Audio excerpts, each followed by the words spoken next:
This was a book that I really didn't intend to write. It's just a scribble to remind myself of different things that happened during my life. I didn't realise that my children were working behind me that I didn't know anything about, and Dominic spent a year collating all the bits and pieces. It's called Peltjes because Walter, my dear husband, was part German and part Dutch, and he had a saying about Peltjes, which are really little baby peas, the meaning in Dutch originally, but it's just my idea of little bits and pieces put together. That's why it's called Peltjes. My whole life has been about teaching and learning. Only the brave should teach. Teaching is a vocation. It is as sacred as priesthood, an innate a desire. If he has not the concern for humanity, the love of living creatures, the vision of the priest and the artist, he must not touch. When I studied, I didn't intend to become a teacher.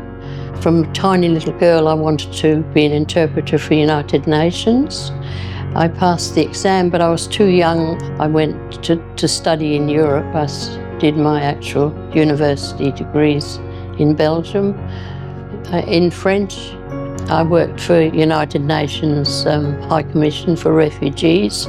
With them in Darwin, we were seconded to teach the Timorese who had escaped. I've taught refugees from El Salvador. One thing I really treasure, a lot of my students at the university in Darwin, and I was there for 7 years, were nursing and doctors.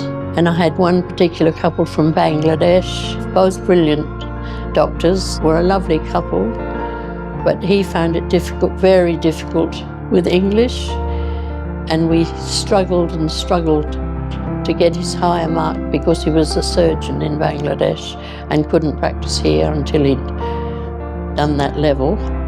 And we became very close, and then I moved away from Darwin and we lost contact. And then one day I opened, was it a newspaper? I think it was the newspaper here. Saw the names of the two doctors, and he has a practice down on the Gold Coast now. So that's the sort of thing that I'm proud of. I didn't have a big hand, but it was gratifying for me to see that he had got there eventually.